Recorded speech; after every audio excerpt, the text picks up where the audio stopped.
Welcome to Mama Needs a Moment.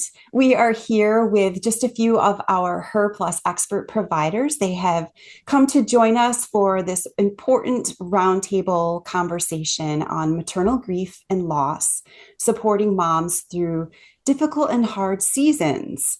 In the next several episodes, we're opening up space for the many forms of loss mothers experience, including but not limited to miscarriage, infertility, identity shifts, or the loss of relationships, health, or loved ones, the loss of loved ones. These are conversations that don't always get the space or acknowledgement that they deserve, often because they're uncomfortable, misunderstood, or don't fit into the more traditional or visible definitions of grief.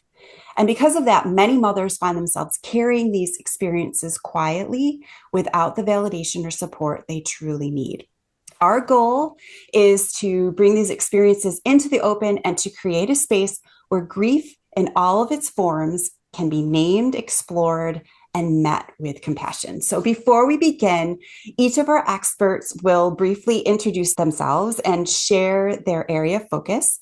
And as a reminder, you can watch in video format over on our YouTube channel. You can access that link in our show notes. You can go to YouTube and search in the search bar for Her Health Collective. And you can also go to our website to get to YouTube. Kelly, would you pop on and say hi and give a little background? Sure. Thank you for having me. My name is Kelly Smedley.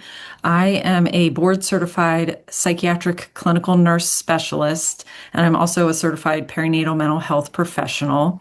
I am the founder and CEO of Waypoint Counseling and Maternal Wellness. We are a practice that focuses on pregnant, postpartum, and beyond. We serve women's and moms across North Carolina.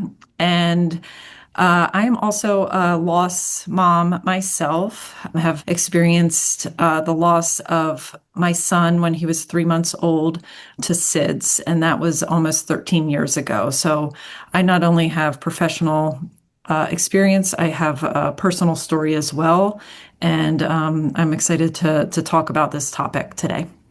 Thank you so much, Kelly. We're sorry, so sorry for your loss. And thank you for using your experience as a way to help others. I'm Catherine Rose. I am an integrative health practitioner. I work a lot with women and moms that are struggling with chronic or autoimmune conditions. And I'm also a single mom of two kids, 9 and 11. I'm just excited to be here. I too think this topic is not talked about enough. I'm glad that space is being created to talk about it and to make it more almost more common to talk about and to make it okay. Make it okay for us to feel and just let other moms out there know that they're not alone. I'm Sarah Shimanovsky, and I'm the owner of Fermata Counseling, which is a practice where I focus on moms and perinatal mental health, but I have a soft spot in my heart for grief work as well. And like Catherine was saying, like, let's talk about it, because a lot of times in our grief, we are isolated, and the less isolation that there is, and the more these uncomfortable conversations are brought forward, the more we find our community and the more we find our safe spaces to talk about grief and realize that, oh, actually, we all walk our own grief journeys. And, you know, there's a lot that I can get from having these conversations with others. Experiences like miscarriage, stillbirth, infertility, or infant loss can carry a depth of pain that is hard to fully put into words, and yet so many families walk through them. In our last episode, our roundtable experts gave some personal experiences that were very applicable, and we were able to really feel what they had gone through. And we had talked a little bit about both grief and trauma. But in this episode, we'd like to go into that in a little bit more depth. What makes these losses especially complex is that they're not just emotional. They can also be deeply physical and traumatic, impacting the body, the nervous system, and how a mother moves through future experiences, which we had also mentioned previously. At the same time, there's often a lack of language or acknowledgement around this kind of loss, leaving many mothers to carry it quietly. So, in this particular conversation, we're unpacking what makes reproductive loss so layered and why it's important to understand it through both a grief and a trauma informed lens. How do reproductive losses uniquely impact mothers? And why is it important to understand them as both grief and trauma? Kind of reiterating what we already said is when you have a reproductive loss, you are losing a life. Trauma is when life is in danger or threatened or there is actual death. And so it is a traumatic experience. Again, the levels of trauma vary by individuals. Some people, a miscarriage is not traumatic. If it's an unwanted pregnancy, if there's other factors, for many, it is. And it's a unique type of grief, losing a pregnancy or having a stillbirth or infant loss, than any other type of grief. I know, especially losing a living child, it is a pain like no other. I always said it was a pain I would never wish on my worst enemy. And parents that I've met through the years, whether they lost a baby up to an adult child, they agree. I remember I lost my dad 2 years after we lost my son, and that was hard, but compared to losing my son, it was not even comparable. And the level of grief and the pain and the hole you literally feel in your heart is not something you would wish on anybody. And so talking about it and acknowledging it, I think is important, which is great. We're doing this today. I know another kind of secondary trauma that happened to me personally that a lot of people don't think about, and I didn't until I experienced it, is lactating and breastfeeding. So I was breastfeeding and I came home that day and had no baby to feed. And the trauma of having to pump and not have my child there while processing all that had happened was awful. And it was like a cruel joke. Folks, same thing, people who've had a stillbirth. And in hindsight, had I known, I could have pumped and donated the milk. No one told me. No one told me that was an option. I think that would have been very comforting to me to know that, like, his milk was going to another baby in need, just like donating the leftover diapers I had and things like that. But there's these layers of trauma that really get added on. Women going back for their checkup, and the doctor comes in saying, "How's the baby?" and not realizing she lost the baby because her chart wasn't flagged. So there's like these little things that can really add up that I think as a system we need to be more aware of, both in the medical system but also in society. I want to bring into the conversation comparative grief for a second, because here Kelly is talking about, we're all moms in this space, the thought of losing a child that you have held in your arms and felt them breathe and fed them and felt their life and had them, and bringing into the same space and the same chat what, again, if you hold your expectations and you try to put it in a category, what we could say in the conversation is, I'm bringing into the same space the cells and the blastocyst or whatever it is that I miscarried at 6 weeks, at 10 weeks, at 15 weeks, wherever. And to be like, how can I take up the same air as Kelly and talk about my grief? And I just, as someone in Kelly's field, we acknowledge that a loss is a loss, and there is no grief Olympics where we have a gold medal winner and a silver and a bronze, and we don't even acknowledge your 4-week miscarriage, right? That no, because it is all these grief experiences have their worth, and you are allowed to feel the depths of them for what they are in your experience.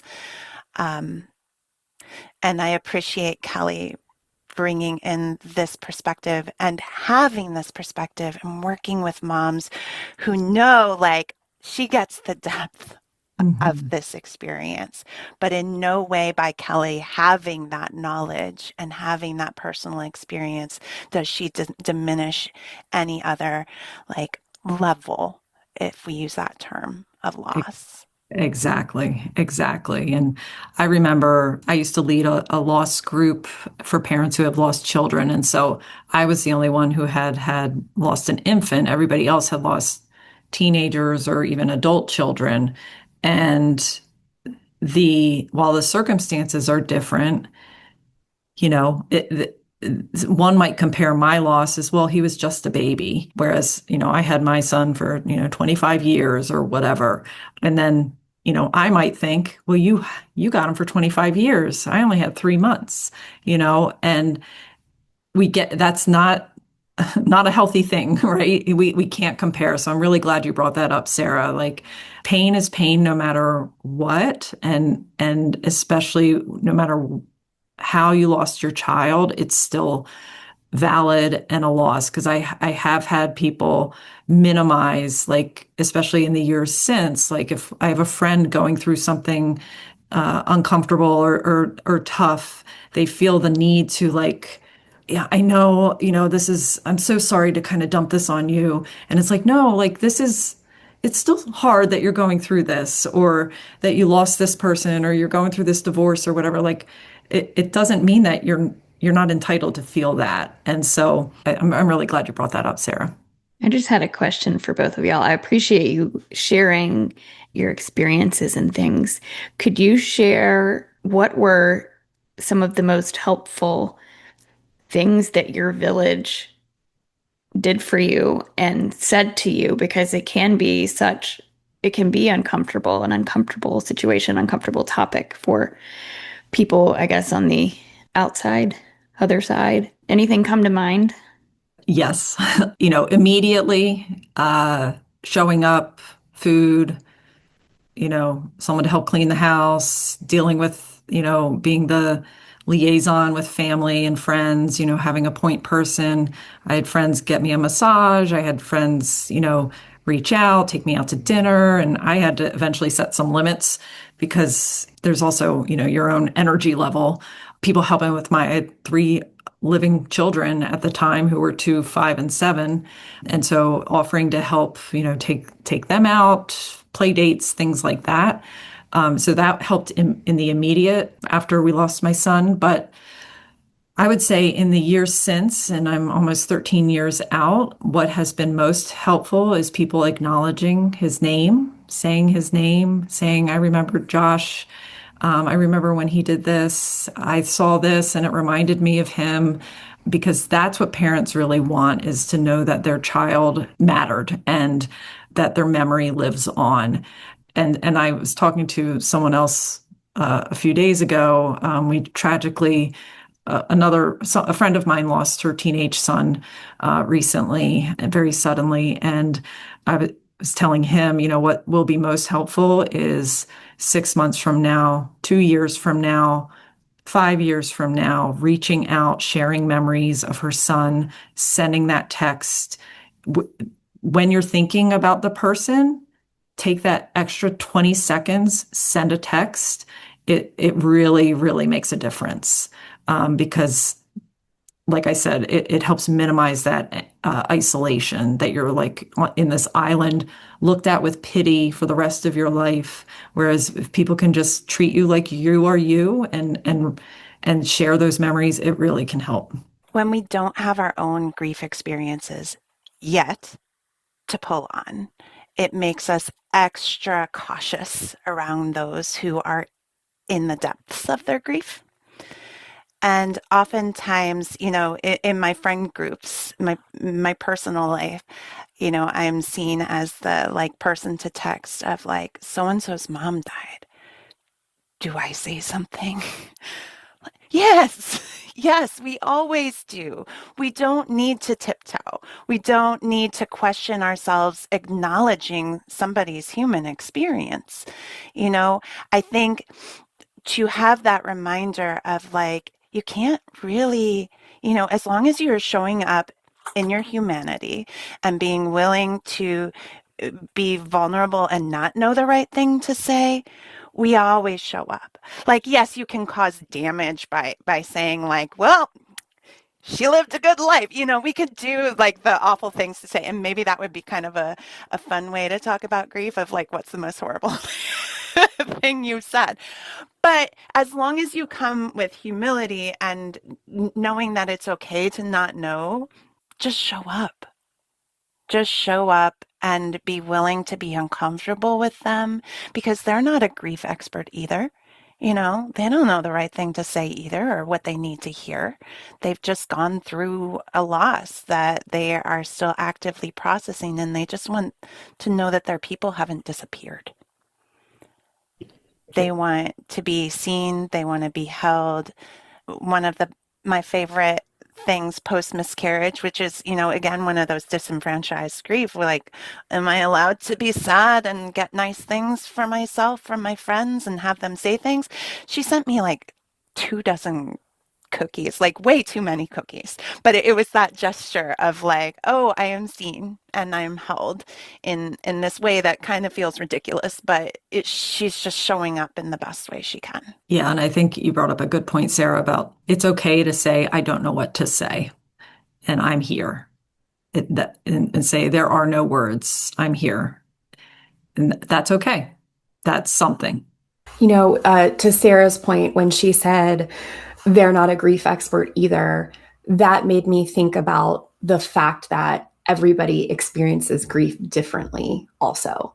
So even if you have that perfect phrase or you know exactly the thing to say to this individual as they're navigating grief, that might not hit or resonate with someone else experiencing their own kind of grief. So I think it's important to just lead with your heart and to open up and be vulnerable. And you're exactly right. I think leading with that, I don't really know what to say here, but I am here for you, is really, really important. Thank you so much for this conversation around the unique impact reproductive loss can have on mothers. It is something that is far too often pushed to the side, pushed under the rug. And it's a conversation that we need to have out in the open far more often. So I appreciate that. And I very much appreciated Catherine's question there at the end too. I think that's an important conversation to have too.